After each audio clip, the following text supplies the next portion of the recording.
Bismillahirrahmanirrahim. Assalamualaikum warahmatullahi wabarakatuh. Salam Om Swastiastu, Namo Buddhaya, salam kebajikan untuk kita semua. Assalatu wassalamu ala asrofil anbiya wal mursalin wa ala alihi wa sahbihi ajmain, amma ba'du. Pertama-tama marilah kita panjatkan puji dan syukur atas kehadirat Allah Subhanahu wa taala yang telah memberikan kita nikmat sekaligus hidayahnya kepada kita semua. Salawat serta salam marilah kita curah limpahkan kepada junjungan Nabi besar kita Nabi Muhammad sallallahu alaihi wasallam yang telah membawa kita dari zaman gelap gulita sampai kepada zaman terang benderang seperti saat ini. Baik, yang terhormat kepada Bapak dosen pengampu pendidikan anti korupsi, yaitu Bapak dosen Robi Nur Kresna, SHMH CPN, dan teman-teman yang saya cintai yang tadi bisa saya dukung satu-satu, tidak mengurangi rasa hormat saya kepada teman-teman semua. Izin perkenalkan diri, nama saya Ivan Kurniawan, saya dari Cikande Modern, tepatnya di Kibin, Kabupaten Serang, Banten, dengan NIM 61220500, dengan NIM 6122510236, Fakultas Ekonomi dan Bisnis, Program Studi Manajemen, Kampus Universitas Primagraha, tahun ajaran 2025-2026. Baik, di sini saya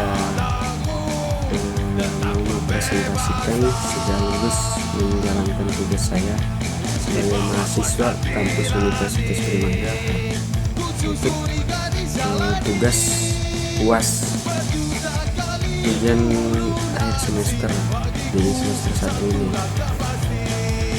Baik, tanpa basa-basi berlama-lama untuk waktu, sini saya akan menjelaskan tentang bentuk korupsi. Baik, di sini ada korupsi. Bentuk korupsi. Korupsi adalah berasal dari kata corruptio. Korupsi itu dalam bahasa Latin yang berarti kebusukan, kerusakan, atau kebijakan moral secara umum.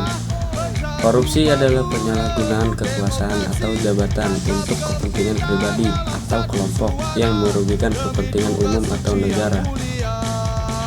Di Indonesia, pengertian korupsi diatur dalam Undang-Undang Nomor 31 Tahun 1999 JO, Undang-Undang Nomor 20 Tahun 2001 tentang pemberantasan tindak pidana korupsi. Bentuk-bentuk korupsi menurut Transparansi Internasional dan Undang-Undang Pemberantasan Tindak Pidana Korupsi, korupsi dapat dibedakan menjadi beberapa bentuk. Yang pertama ada suap. Suap dalam bahasa Inggrisnya bribery. Suap yang artinya itu memberikan atau menerima sesuatu dalam berbentuk uang, hadiah atau fasilitas, dan lain-lain untuk mempengaruhi keputusan atau tindakan pejabat publik. Yang kedua ada penggelapan.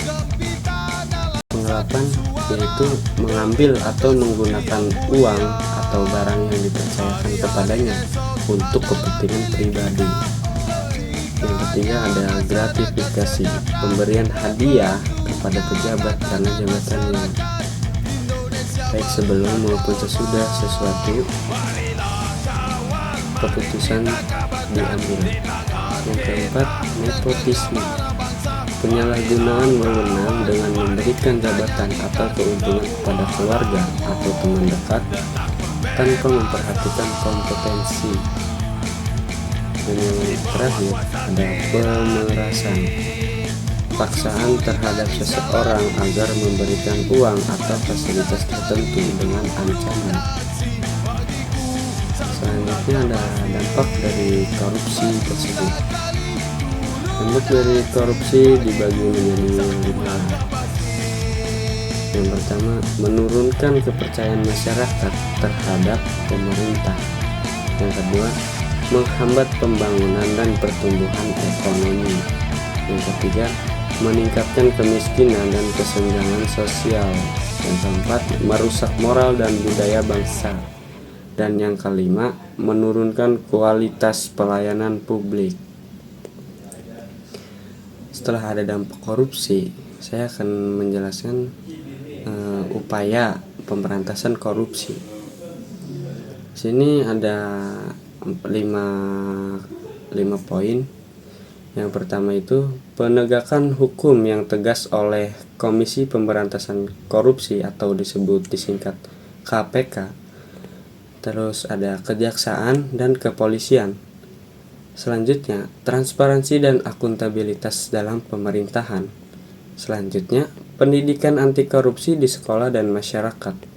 Selanjutnya, penerapan sistem digital dalam pelayanan publik untuk mengurangi celah korupsi. Dan yang terakhir, partisipasi masyarakat dalam pengawasan. Baik, itu saja mungkin yang dapat saya sampaikan. Saya sampaikan lagi untuk kesimpulannya ialah korupsi memiliki berbagai bentuk dan dampak yang sangat merugikan negara serta masyarakat. Oleh karena itu, pemberantasan korupsi harus dilakukan secara sistematis melalui pendidikan, penegakan hukum, dan perubahan budaya sosial agar tercipta pemerintahan yang bersih dan berintegritas.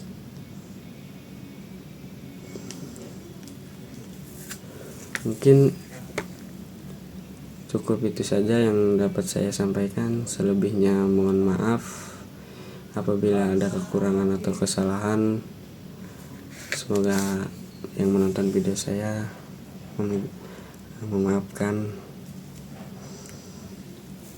Wabillahi taufiq wal hidayah. Wassalamualaikum warahmatullahi wabarakatuh.